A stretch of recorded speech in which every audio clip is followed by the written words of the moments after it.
This happened last year, 2018. A lot of spooky shit happened to me for some reason. And I had a very busy schedule that year, meaning that I had little to no time to date or meet any girls. Due to my busy schedule, I decided to make a Tinder account. I have never had any experience with such app or online dating, and I didn't actually plan on meeting up with a random girl to go on a blind date or anything. I just wanted to see what the fuss was about, and if it actually works. A few moments later.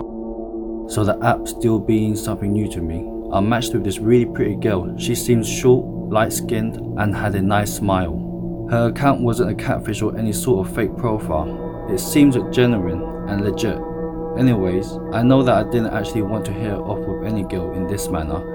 2,000 years later. But she was very hot, so I slid into her DM with a simple hey. A couple of hours went by and we got each other's Snapchat and number. We exchanged photos, so with that said, there's no way that her Tinder account was a fake. I felt better knowing that for some reason she said that she lived in a city that was about 15-20 miles north of.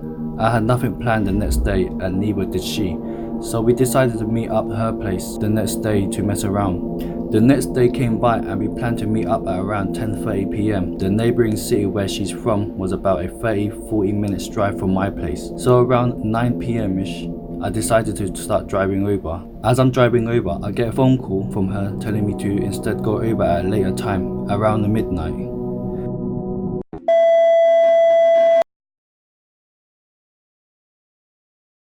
As I'm driving over, I get a phone call from her telling me to instead go over at a later time, around the midnight.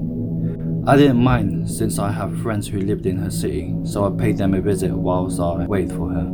12 AM rolled by and I started to drive to her place. My friend didn't know what I was up to. He just thought I popped in to visit them randomly. So this girl sends me her address, and at first, the address that she had sent me led me to this upper class suburban neighborhood. I reached the address and it was close to what I would describe as a white mansion. I called her to tell her that I was parked in her driveway, and I asked her to come outside so I could assure myself that I was at the right place. She said, "I don't see you. Are you sure you follow the directions?" Well, to avoid any more confusions, she just sent me her current location through iMessage. At first, I found it odd, but I followed the direction to the location anyway. So midnight passed by and I was on my way to her current location, which was actually kind of far from the address that she originally sent me. As I'm driving, the directions are telling me to drive off the path and into a dirt road surrounded by cornfields. This spooked me a little because I was now in the middle of nowhere. I was about 10 minutes away from any civilization. Red flags started to go off in my head, but I ignored them because there's no way that her account could have been a setup. I had seen her pictures on Snapchat and you can't Photoshop those as far as I'm aware. So after driving through a dark dirt road through the cornfield, the direction led me to a broken down old house. It looked uninhabitable. There were no cars outside or in the driveway. The only light I saw on was the porch light. I called this girl to tell her that I was outside. She replies with, "Okay, I'll be right out." On a side note, I'm pretty a big dude and I train every day. I'm not intimidated by others, but there are some situations where you're helpless and have no option but to evade the fear of your life.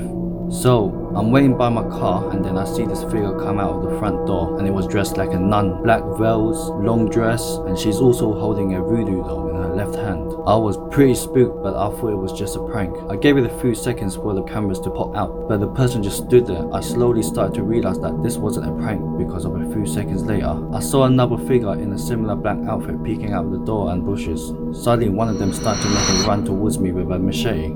I don't even bother trying to fight back because I knew I was probably going to end up gutted or skinned alive by these psychos.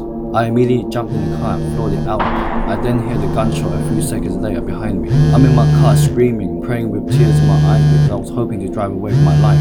Her number then kept calling me as soon as I left. I blocked it and then another number started to call me and I blocked it as well. I ended up staying over at my friend's house that night. I explained everything that took place and he wanted to go and check it out together with our group of friends. But I was too terrified to even go back there. I called the police and they went to check it out, but the place was abandoned by the time they got there. They said that the address has been vacant for years and they simply made a report out of it. They were never found. The whole thing was a sick setup to begin with. The girl was planning on luring me so they could do God knows what to me. I deleted my Tinder account, but I somehow had the worst luck the first time I ever decided to use it. Don't ever meet a stranger somewhere that isn't public. Shit can always go sideways.